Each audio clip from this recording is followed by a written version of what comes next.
میں برکت آ جاتی ہے، تھوڑے وقت میں زیادہ کام کر جاتے ہیں۔ حضرت اختر ثانی رحمۃ اللہ علیہ کی 925 کتابیں اس وقت دارالعلوم دیوبند کی لائبریری میں موجود ہیں۔ 925 کتابیں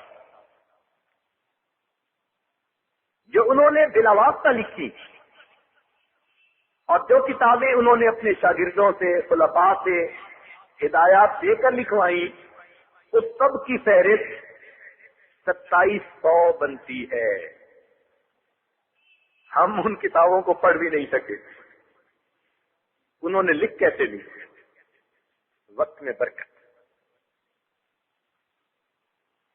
بعض حضرات نے اتنی کتابیں لکھی کہ جب فوت ہوئے ان کے زندگی کے ایام کو ان کے کتابوں کے صفحوں پر تقسیم کیا تو 20 صفحے روزانہ کے نکلے۔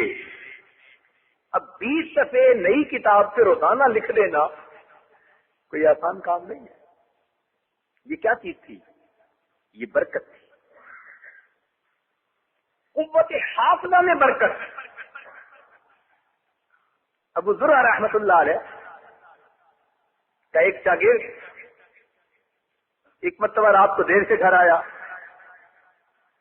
بیوی الجھ پڑی، اس نے کہا میں حضرت کے پاس تھا، علم حاصل کرنے کے لیے ٹھہر گیا۔ اس سے غلطی ہوئی، وہ کہنے لگی کہ تیرے استاد کو کچھ نہیں آتا، تجھے کیا آئے گا؟ نوجوان تھا، اس نے غصے میں آ کے کہا اچھا اگر میرے استاد کو 1,00,000 حدیثیں یاد نہ ہوں تو تجھے 3 طلاق ہے۔